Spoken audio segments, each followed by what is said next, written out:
Hello everyone आज video रे आमे नॉन टीचिंग पोस्ट विषय रे डिस्कशन करबा को जाउछंती आ टिके डिटेल्स करके आमे को बुझिबा आ जदि आपण माने ये पोस्ट को टार्गेट करिसंती प्रिपरेशन करूछंती आपण मानन पई उटे बहुत भलो अपडेट कोन ना ये पोस्ट तो आपनकर मार्च शेष सुधा प्राय निश्चित आसी जिबार चांस अछि आ कारण कोन ना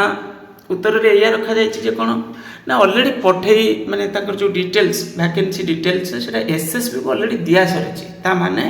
एसएसबी तार अरेंजमेंट करके पुनी कोन करबो एडवर्टाइजमेंट करबो आ ये जिंस आपण माने जानि छथि एसएसबी रे केबे बेसी देरी होबनी सेटा आपनकर मैक्सिमम 3-4 मंथ्स भीतर कोन होई जिवो माने एभली कोइ परिबा 3 मंथ्स भीतर तो एग्जाम भी कंडक्ट भी हो जाय पारे ता माने जदि मार्च शेष सुधा एडवर्टाइजमेंट रे आसी जाउछि सेटा अपन धरंतु एप्रिल मे जून जुलाई तारी भितर पोस्टिंग भी हो जाई पारे माने जुलाई कि अगस्त तारी भितर पोस्टिंग तो हो जिवो प्राय तो एठी आपनकर गोटे आउ गोटे बड़ अपडेट कोन ना ग्रुप एक्चुअली जो हमर यूनिवर्सिटी ब्रांच हो किंबा कॉलेज ब्रांच हो एथिरे भिन्न भिन्न ग्रुप रो पोस्ट अछि जेमति ग्रुप ए पोस्ट आमे कहउछंती किंतु ग्रुप ए पोस्ट त आसुनी सेटा आपनकर एठी आसीबनी केबे भी आसीबनी सेटा सब प्रमोशन प्राय किंतु ग्रुप बी रे जेहेतु ग्रुप सी रे पोस्ट नाही तो ग्रुप बी पोस्ट सब गुड़ा कौन हम एठी एडवर्टाइजमेंट आसीबो ग्रुप बी ता सहित ग्रुप सी ग्रुप डी विषय रे ठीक हुआ जाइने के जे ग्रुप डी पोस्ट केमती कोन रिक्रुटमेंट हबो किंतु बाकी तो ग्रुप बी आ ग्रुप सी पोस्ट एसएसबी रे आसीबो बोली ए दिटा जिंस हमें जानि गले तो ग्रुप सी पोस्ट रे मेनली होची जोटा एबे आगे एडवर्टाइजमेंट रे आसी जिवो जोटा कुआ जायछि जे पठै दिया जायछि बोली सेटा होची आपनकर जो क्लरिकल टाइप रो पोस्ट मेनली क्लरिकल टाइप रो पोस्ट आ सेटा केते आसीबो म ऑलरेडी सेटा देखैबी आपन मानकु जे टोटल केते नंबर रे चिट्ठी रे करा जायछि सबुडा यूनिवर्सिटी ब्रांच हो कॉलेज ब्रांच हो डिग्री कॉलेज ब्रांच हो तो से सब रो तो एठी होची आपनकर ए ग्रुप सी पोस्ट तो आसी जिवो बोली ऑलरेडी माने एसएसबी को काम सरिछि दिया सरिछि बाकी हला ग्रुप बी पोस्ट भी आसीबो ग्रुप बी पोस्ट रे ता माने जो जदि कॉलेज ब्रांच कथा कहबा सेतिरे सब जेमति senior clerk head clerk accountant अलगा जदि आपनकर लाइब्रेरियन पोस्ट ये सब जिंस होची आपनकर माने आउरी भी अछि कोन थाइ पारे किंतु बाकी तो ए टाइप रो पोस्ट होची आपनकर रहिबो कोथिरे ना होची ग्रुप बी अंडर रे रहिबो आ ग्रुप बी पोस्ट पुनी 700 समथिंग पोस्ट आपनकर आसीबो एठी आपन जो लिस्ट देखुचंती एटा होची आपनकर भिन्न भिन्न प्रकार पोस्ट रहिछि जे या भितर group B post sorry group D रो पोस्ट बहुत सारे अछि किंतु से ग्रुप डी पोस्ट एठी बाहरिबो नाही तो एठी होची 5024 देखा जाउची किंतु एक्चुअली एटा तांकर कहया कथा जे सेटा केते एडजस्टमेंट कोन हेछि तांकर आसीबो एक्चुअली 3900 समथिंग तांकर वैकेंसी बोली से माने कहउचंती कारण आ किछ पोस्ट फिल अप अछि बोली कहउचंती ओके तो ए अनुसार जदि मु सेटा भी देखौची ठीक से सेम जिंस बाकी तक होची आपनकर जो लिस्ट दिया जाय देखि परथु एटा देखा जाय 3982 टा ओके बाकी पोस्ट फिल अप अछि कोन करछि तो एठी एई भली किछ लिस्ट अछि तो आमर तो एते माने पोस्ट माने अछि जे माने किछि भी उटे वैकेंसी आसला रो सेटा लागु बहुत बड़ वैकेंसी कारण एथिरे बहुत सारे पोस्ट वैकेंसी रहिछि तो बड़ जिंस होछि या आउरी भी मध्य जो पीटी पोस्ट ये हला ये सब आसी जिवो प्राय ये सब को कैटेगरी रे रहथो ग्रुप बी रो अंडर रे रहथो प्राय आउ देखिबा कोन कोटा केमती कैटेगरी हे कि आसुछि किंतु एक्चुअली एथिरे group A B C D एमती किछि लेखा जाय नै आ तो सेमती आमे तो कहि परिबानी किंतु बाकी तक एया बुझंतु जे होछि आपनकर क्लरिकल टाइप रो जो पोस्ट उडा को सेडा को सब आपनकर ग्रुप सी कैटेगरी रे रहइबो आ सीनियर पोस्ट उडा को जो उडा रहइबो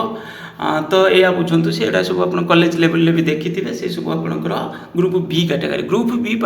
पोस्ट ले आउ टिके सुपीरियर फील हबो बाकी तो ग्रुप सी पोस्ट भी बहुत बढ़िया ग्रुप डी पोस्ट भी बहुत भलो डिसिप्लिन लाइफ कारण ओटे एजुकेशनल इंस्टीट्यूशन रे काम कले परिवेश बहुत भलो रहइबो तो ये होची आपनकर टोटली पूरे माने वैकेंसी किंतु एबे हमर आसीबो केते पोस्ट से जिंसटा को नै करी कि हमें देखिबा टोटल केते नंबर रे वैकेंसी बाहरिबो देखंतु काली मु ए विषय रे कहिथिली जे टोटल पूरे केते नंबर रे वैकेंसी आसीबो बोली एठी अपन जदी नजर रखिबे जे एटा सब एसएसबी अंडर रे आसुची जो नॉन टीचिंग पोस्ट ओडा का तो ये जब नजर रखिए आपणकर प्रथमे कहुई विषय ना हूँ जो आपणकर नॉन टीचिंग पोस्ट विषय नॉन टीचिंग पोस्ट रे आपणकर एठी राज्य रे सरकारी विद्यालय जो रही रही सहित हूँ आपणकर माने एडेड कॉलेज गुड़िक रही सहित पुणी यूनिवर्सिटी माने वाइज होती माने यूनिवर्सिटी ब्रांच रे मध्य अच्छी आउ टोटाली पूरे जब नॉन टीचिंग पोस्ट कथा कहवा एठी जमी प्रथमे कहुई जो एडेड कॉलेज गुड़िक विषय एथिरे कहुई कौन ना टोटाल पूरे गोटे अणशिक्षक मंजूरी प्राप्त ये टी कमी देखा जाए टोटाल पूरे एतिक हूँ एसएसबी सैंक्शन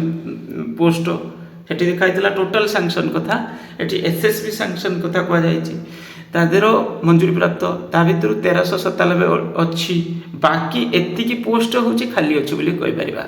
ये जिनस कहुई ता भर कहुई कौन प्रथम ये 349 हूँ आपणकर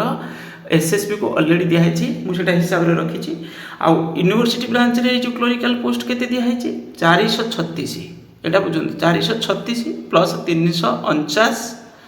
तापर हूँ आपणकर केते ना हूँ जो डिग्री कॉलेज ब्रांच रे मध्य क्लोरिकल पोस्ट 22टा पोस्ट दि जाइए एतिकी पोस्ट पठाई क्लोरिकल पोस्ट खाली तो एते हला केते हूँ 807 टा तो ये पोस्ट हूँ आपणकर आसीज माने यहाँ आम कहीपर बहुत शीघ्र एडवर्टाइजमेंट होगा जाऊँगी ओके तो ये टोटाली पूरे क्लोरिकल सेक्शन पोस्ट तापर पुणी कहुई कौन ना जो ग्रुप बी रे 745 पोस्ट आसो ग्रुप बी कैटेगरी रे 745 बाकी सब पोस्ट हूँ आपंकर प्राय हूँ कौन ग्रुप डी कैटेगरी रे रहिबो 745 टा आपंकर ग्रुप बी पोस्ट रहिबो आउ ग्रुप बी पोस्ट एटा पुणी दिया स्टेट सिलेक्शन माने यार टिके आसीबा डेरी होबो आसीज बाकी तो यहाँ कहुई माने से कौन विभाग विभिन्न विभाग अनुमोदन लाभ करमी कौन केमी रिजर्वेशन रसबू जिनस भी अच्छी ना तो से सब जिन अनुमोदन नेलापर तापर हूँ आपंकर कौन हम फाइनेंस डिपार्टमेंट ये सी तो स्टेट सिलेक्शन बोर्ड को निर्देश दिज्व कहुई माने ग्रुप सी पोस्ट ऑलरेडी दिया सरी दिज्व कहुई ये भी आसीज ताले आउ तापर पुणी एडिशनल कहुई लाइब्रेरी अटेंडेंट लैबोरेटरी अटेंडेंट पदवी गुड़िक पूरण करने रिक्रुटमेंट रूल प्रस्तुत करा जाउची कारण ये सब पोस्ट के आसी नथिला तो ये सब पोस्ट आसियो तो यहाँ पुणी रिक्रुटमेंट रूल फ्रेम करा जाए ऑलरेडी आम पढ़ुले तर पूर्व तो ये पदवी गुड़िक कहुई पूरण करने पदक्षेप ग्रहण करा ओके तो ये कौन टोटाली पूरे आपंकर वैकेंसी सरकारी विश्वविद्यालय मुझे कहूली जो 22टा पोस्ट दिखाई यूनिवर्सिटी ब्रांच रे दिखाई ताले एटा गोटे पॉजिटिव जिनस जो हूँ कौन नॉन टीचिंग पोस्ट ये आपंकर बहुत सारे पोस्ट देखा मिल आगे देखा मिल जूनियर क्लर्क जूनियर असिस्टेंट ये सब पोस्ट टाइप कैटेगरी जो हेडिंग रही आपंकर स्पेसिफिक जो स्टोर असिस्टेंट ये सी तो से सब पुणी दिज्व जदि आरंभ हो गला वन्स ताले सब गुड़ाक पुणी स्मूथली चलो तो ये ग्रुप बी पोस्ट बी बहुत बढ़िया पोस्ट या भी टार्गेट करेंगे कारण सब गुड़ा प्राय सेम रस्ट टिके किसी चेंज हो पारे रिक्रुटमेंट प्रोसेस सिलेक्शन प्रोसेस न बाकी तक ग्रुप सी आ ग्रुप बी पोस्ट रे बड़ धरण डिफरेन्सेस किसी रहा हे तो किसी स्पेसिफिक जदि हो से जगह पर स्पेसिफिक क्वालिफिकेशन मागी पारे किंतु बाकी हूँ नचेत हूँ सेम एसएसबी जब प्रिपेरेसन करुँच बहुत बड़ अपरचुनिटी आपको मिलवा जाऊे ये है आपण यूनिवर्सिटी ब्रांच रे भी बहुत सारे ग्रुप भी पोस्ट अच्छी तो सी भी केते कौन प्रमोशन बेसिस रे जीव कौन कर बाकी पोस्ट जदि हुए तो आसी भी पारे तो यहाँ है नॉन टीचिंग पोस्ट रिगार्डिंग आगु को जदि किसी या विषय अपडेट है आपण मैंने प्रिपेरेसन स्टार्ट कर दिंतु ताने एबेठू हिसाब कले 3-4-5 मास भितर कहीपर सब प्रोसेस कंप्लीट हो ये एडवर्टाइजमेंट मार्च शेष सुधा आपको देखा मिल जाव। Thank you.